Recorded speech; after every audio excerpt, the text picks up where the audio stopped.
Are you the principal of that school? Pressing cards from the unfortunate ones. Y era un domingo en la tarde, fui a los No, cocheritos. please, answer the question, please. Okay, let's go to my office.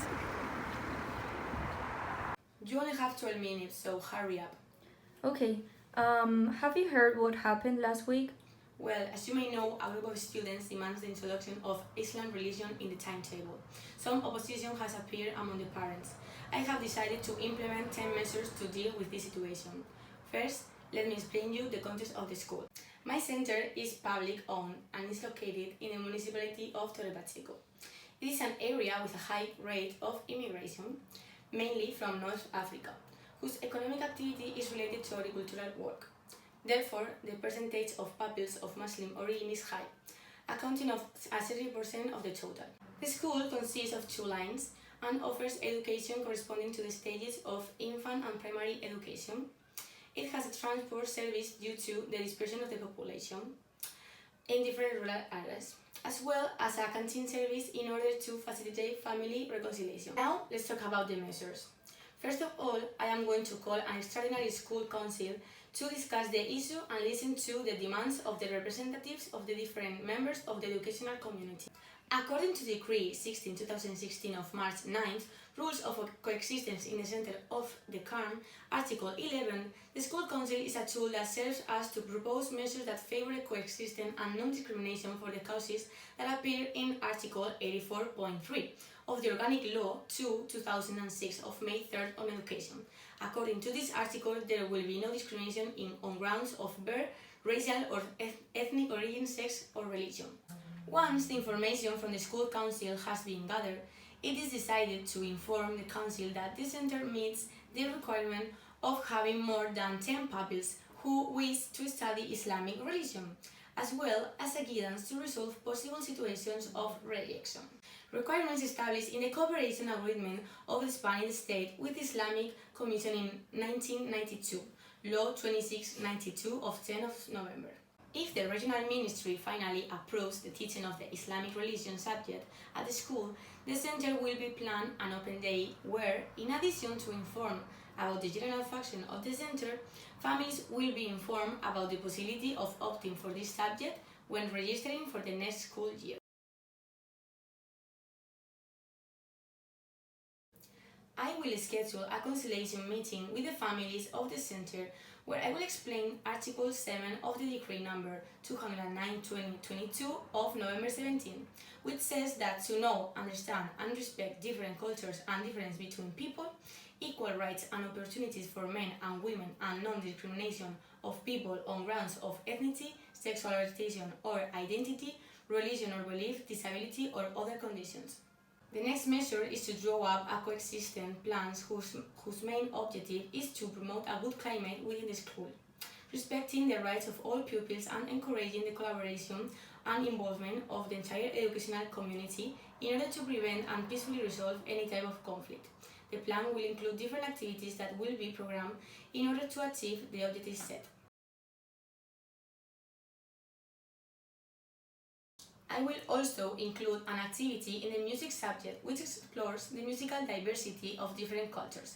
For example, excursions to activities related to the Murcia Three Cultures 2023 Festival.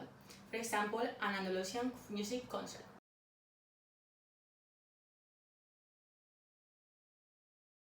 The next one is a projection of the animated feature film Azar by Rafael Ruiz Avila in the social science subject. It deals with the relationship between an Arab girl and a Christian boy during the Nasrid period at the end of the Middle Ages in Spain.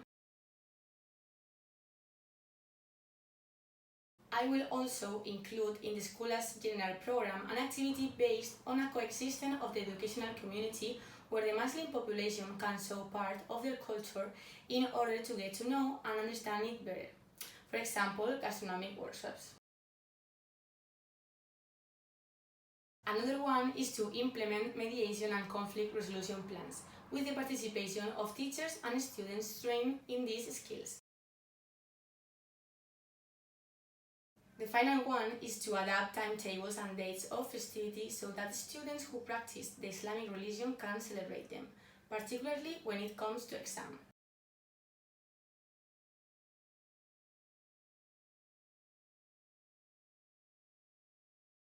Due to the context of my school, I think that these are the 5 main points to improve digital competencies. Develop curricula that incorporate digital skills across all subjects. Provide regular digital training and education for teachers and school staff.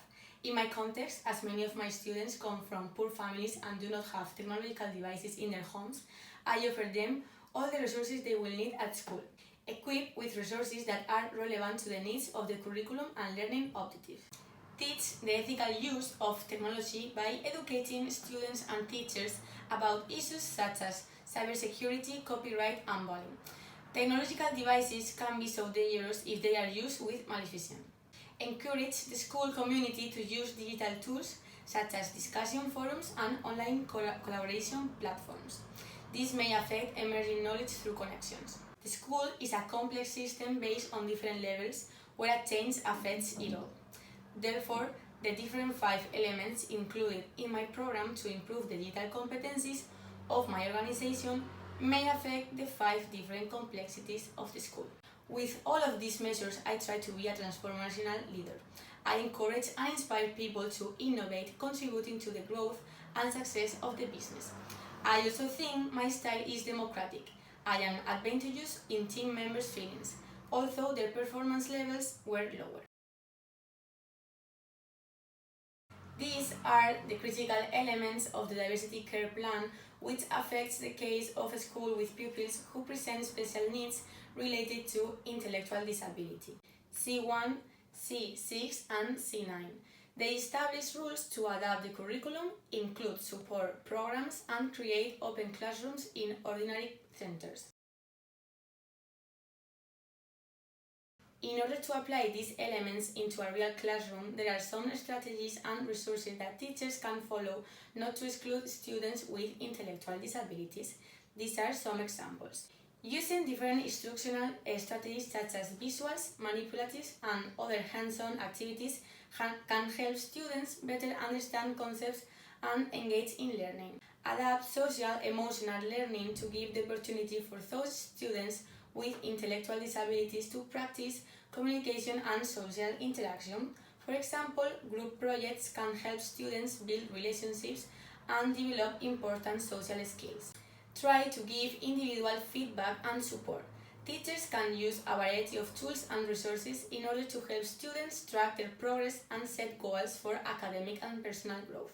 Keep informed families by providing regular updates about students' progress and try to involve parents and guardians in the learning process. Use technology as a tool to support student learning. This can help students with intellectual disabilities access educational materials and participate in learning activities in new and exciting ways.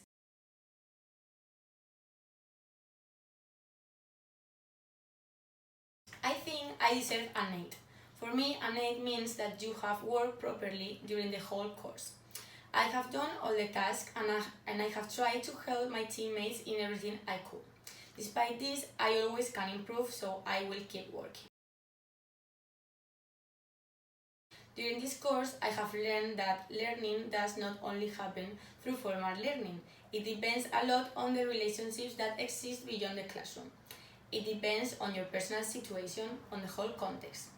We have to take into account the relationships between peers to peers, teachers to peers, parents to peers, the learning context, for example, the space you have to study, and all of these things. I think that the importance of the different leadership styles. I have always seen the figure of the director as uniform, but I have realized that a principal can have different leadership styles. I also have learned that every leader is a good leader depending on the situation. The same person can be a good leader in one school and not in another. That person should not adapt to the situation. We look for situations that adapt to the person, not the other way around. For me, it's the importance of creating a path to follow the development of a kid with special necessities in order to give him the best specialized education possible. Totally. Now that I have studied this course, I cannot imagine a school as a place that does not ensure equality between all of the students. After this video, I am aware of the importance of being a great leader that tries to be willing for the happiness of all the members of the educational community.